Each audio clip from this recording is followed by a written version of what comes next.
Hello, good morning students. Today we are discussing the topic name is classification of crystalline solid.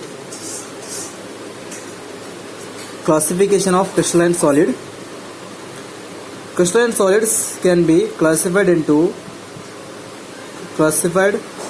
on basis of nature. Crystalline solid classified on the basis of nature of intermolecular force operating them into four categories. Due to they are classified on basis of the nature of intermolecular forces. Whatever the crystalline solids are there, the crystalline solids between them crystalline solids in which whatever the constituent particles are present, the constituent particle in between them, the intermolecular forces are present. That intermolecular forces, they are classified as four categories. First one, molecular solid, ionic solid, metallic solid, covalent solids. Covalents are also called as network solid. There are four types. They are classified as four types. Molecular solid. Molecules are the constituent particles of molecular solid. It means the whatever solid is there, the solid in which whatever the constituent particles are present in the form of molecules, called as molecular solid. Molecules are the constituent particles of the solid. Molecules are the constituent particles of the crystalline solids, called as molecular solid. Students, molecular solids divided into three types. These molecular solids are divided into three types. Non-polar molecular solid, first one. Second one, polar molecular solid, and the third one, hydrogen bonded molecular solid. So they are classified as three types: non-polar molecular solid, polar molecular solid, and hydrogen bonded molecular solid. Non-polar molecular solid, first one. So crystalline solid in which whatever the constant particles are present, particles are the molecules. Constant particles are the molecules, and their nature is non-polar.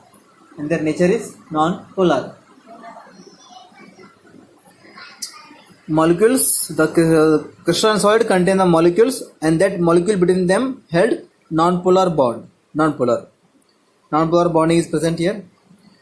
So non-polar bond means the weak van der Waals attractions, or you may say London force or a dispersion force is present, students. Non-polar molecules. So non-polar molecules are comprises of either atoms, example argon, helium, or molecules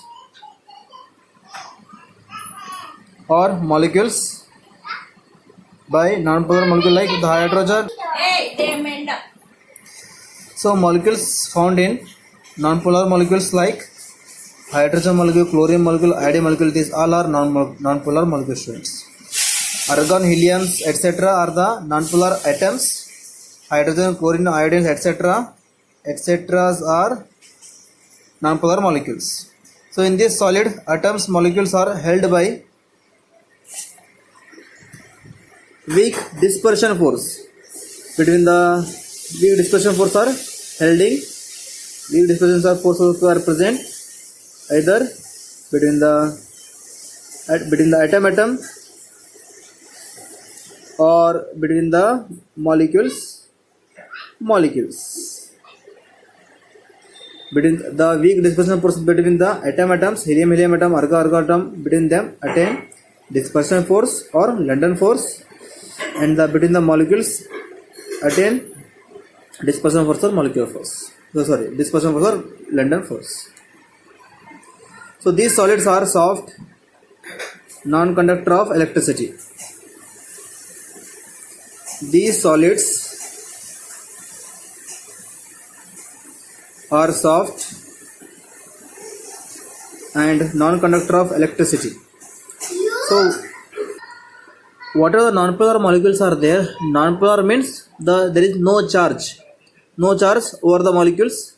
So that's why So these molecules are cannot conduct electricity, and they have a low melting point, are usually in liquid or gaseous state at room temperature. So what are the helium atoms or the hydrogen gases, nitrogen gases, etc. are there? Non-polar atoms, non-polar molecules, they have a low melting point. Low melting point. Why the molecules having the low melting point? Because there is weak attraction is present between the solid helium. Weak attraction exists between the solid hydrogen. So that's why due to the weak attraction, it melt very easily at low temperature and are usually in liquid or gaseous state. These are generally in liquid or gaseous state at room temperature. Right, students? Polar molecular solid. Molecule of substance like HCl, SO2, etc. are formed by polar covalent solid. Molecule of substances like HCl, SO2, etc. These are formed by the polar covalent solid. Why it is called? Because whatever the molecules are present between the molecules,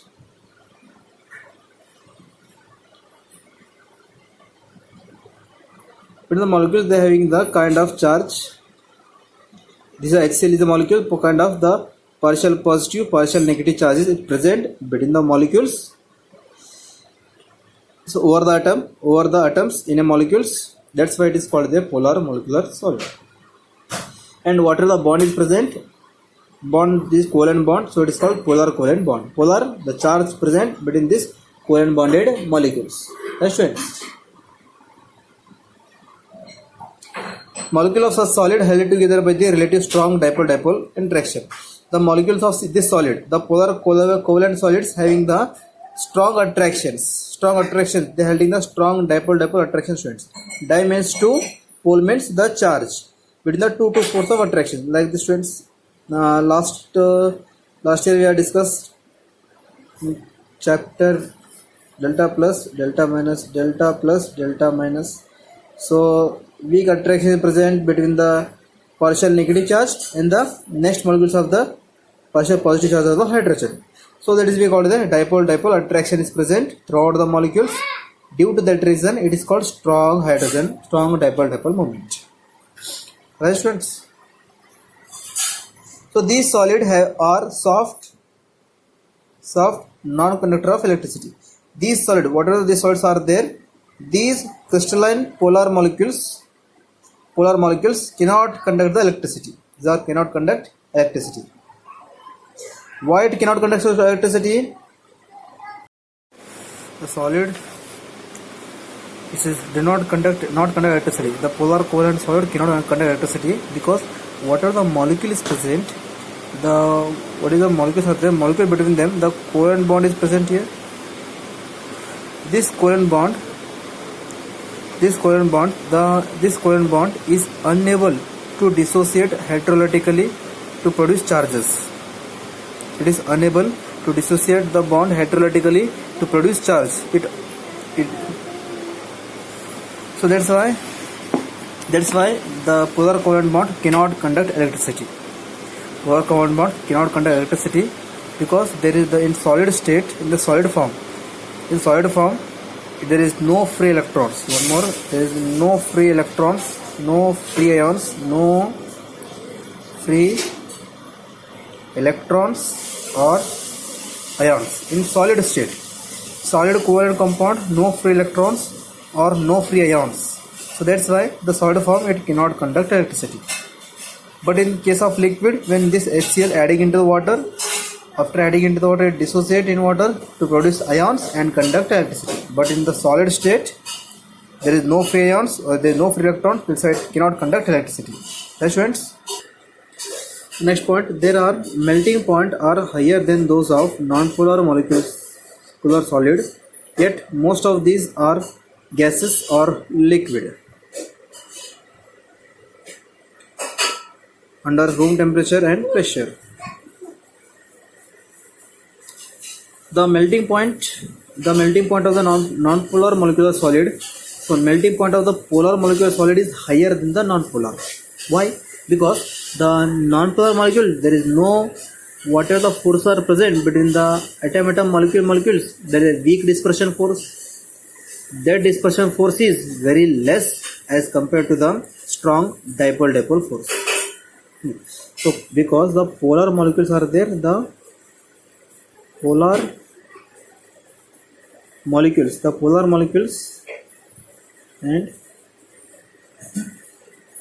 non-polar molecules. So polar molecules have a dipole interaction. Non-polar molecules have a weak dispersion force. So dipole interaction is stronger than the weak dispersion force. So that's why non-polar molecules have a weak melting point. These are the weak melting point in the polar molecules. That's right. The third molecular solid, that is hydrogen bonded molecular solid. Molecules of such solid contain polar covalent bond between the hydrogen, fluorine, hydrogen, oxygen, hydrogen, nitrogen atoms. So hydrogen bond means the electrostatic force of attraction. Electrostatic force of attraction between the hydrogen atom and electronegativity of oxygen atom, nitrogen atom, fluorine atom, etc. Electrostatic force of attraction between the hydrogen atom, electronegativity of oxygen atom, electrostatic force of attraction between the hydrogen atom, electronegativity of nitrogen atom, electrostatic force of attraction between the hydrogen atom, electrostatic force between the hydrogen and fluorine atoms. So between the hydrogen and fluorine, hydrogen and oxygen, hydrogen negative, the electrostatic force of attraction between the hydrogen and the electronegative atoms. One end is hydrogen is compulsory, another end the electronegative any atoms. So that is we called hydrogen bonding. Strong hydrogen bonding molecules and it's a solid like water, ice. Strong hydrogen bond molecules of such solid like ice cube, they are non-conductor of electricity. Generally they are volatile, liquid or soft under room temperature and pressure. Generally there. Okay. So what are the hydrogen bonded are the hydrogen bonded compounds? The one of the example is water. Ice cube is the hydrogen bonded solid molecules. Hydrogen bonded solid molecules. So this hydrogen bonded non-solid molecules non-conductor of electricity. Because in solid state there is no free ions, there is no free electrons. So that's why in solid form ice cube conductivity is very poor. Ice cube conductivity very poor. Similarly, hydrogen fluoride solid form conductivity is poor. NH3 conductivity very poor in solid form, but in liquid form they are conduct electricity because free ions are exist. Generally they are volatile liquid. The NH3, HF are the more volatile as compared to water molecules. Water molecule is the less volatile, but in solid case, in solid ice cube also at the room temperature, when we kept it under the room temperature, it turns into liquid form, but remaining ammonia turns into vapor form. Hydrogen fluoride also turns into vapor form. That's students. This is about the hydrogen bonded molecular solid.